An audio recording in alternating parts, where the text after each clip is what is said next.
Yeah, man. I mean, listen, I think Jeezy, Jeannie, and I wanted to even say it earlier on, the trauma that Jeezy's gone through, if he hasn't gone for any therapy, he's a danger to himself. And someone needs to grab him and say, brother, get your ass in therapy because he's been in a war zone.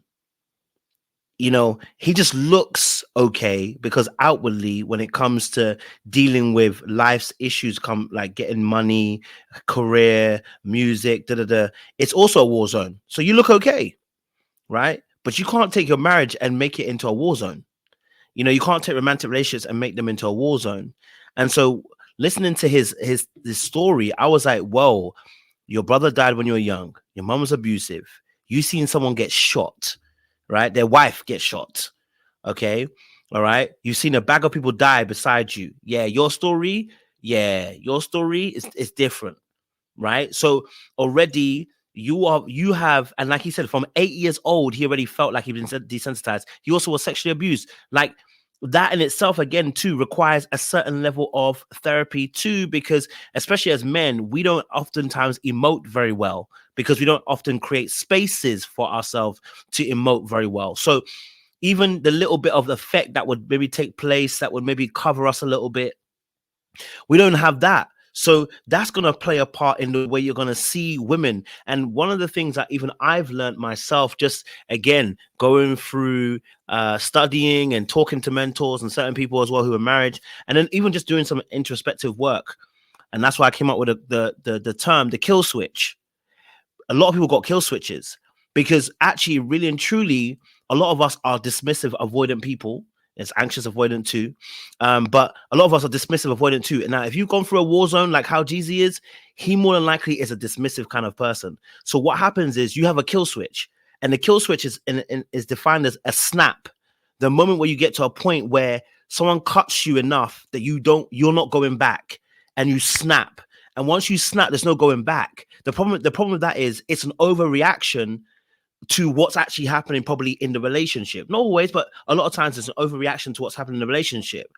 And so, and I'll give a example of myself. In the last relation that I was in, I remember like the first, and I could feel myself going through the stages. The first argument we had, we sorted it out, we prayed about it, it was beautiful. The third argument we had, I said, fuck that bitch. That's it. We done.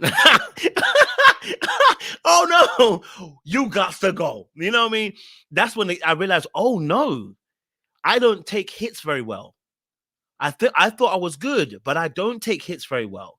So as much as I felt like the other person was moving mad, and they were, I myself don't take hits very well. I'm not built for long term because I haven't dealt with some of the wounds that I'm carrying. And actually, that's where a lot of people are. So if you're carrying trauma, you're not built for long-term relationship. You're built for a short-term one because eventually the hits come in and you can't take hits for very long.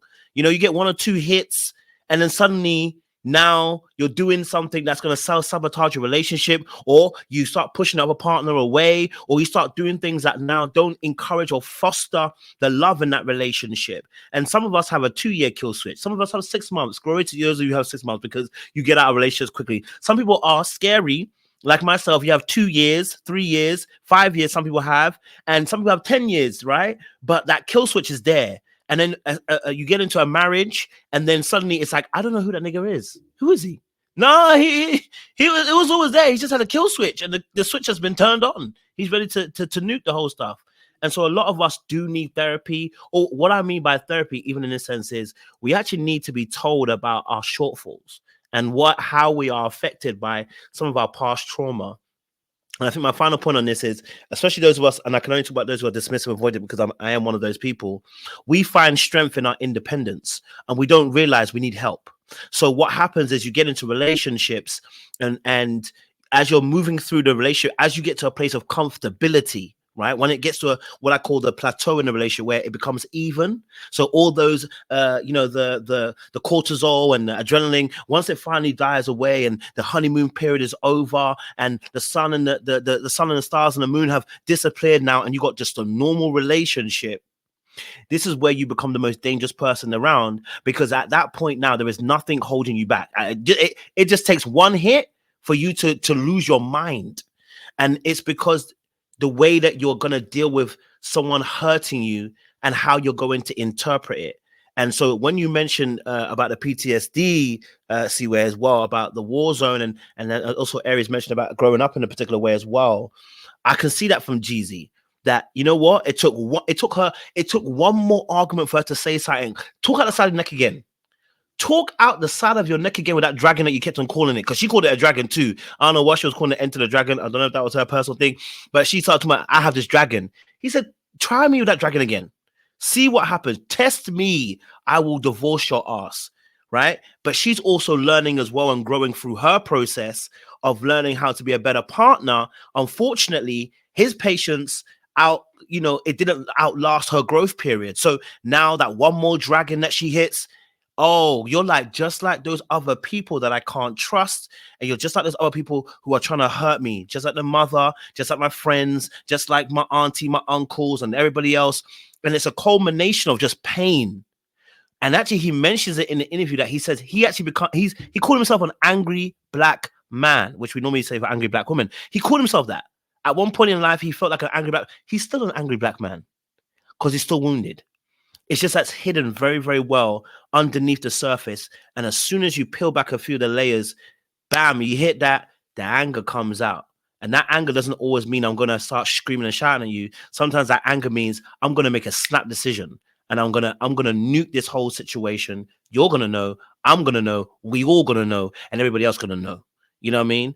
So I feel like if he wasn't doing personal therapy, you're absolutely right. I think see what you were saying, it ain't gonna make no difference you do couples therapy, because you need to personally go and do a lot of work on what you're going through, because couples is about couples. Yours is about you and your journey and your story, and that is a lot of trauma for one man to take. That's what I would say. Okay. Yes, Seaway. I was going to say, listening to that, I will say that it can be good news, right? At the end of this, because I didn't call it a kill switch. People in my life used to call it like the other side of the click, like something would click in my head and I would be absolutely done, right? And it would happen pretty quickly. And I actually used to kind of brag about it. I thought it was a good thing. I'm like, look, my daddy was in my life. He made me. I don't need nobody, right? As long as I got him, y'all can get the hell on. That literally, anytime I saw something I didn't like, bye, right? And everyone knew they were at risk of that because I have that walking away spirit. But what I will say is where couples therapy can come in is that for me, and again, I feel like I'm reformed. I pray that I'm reformed, right?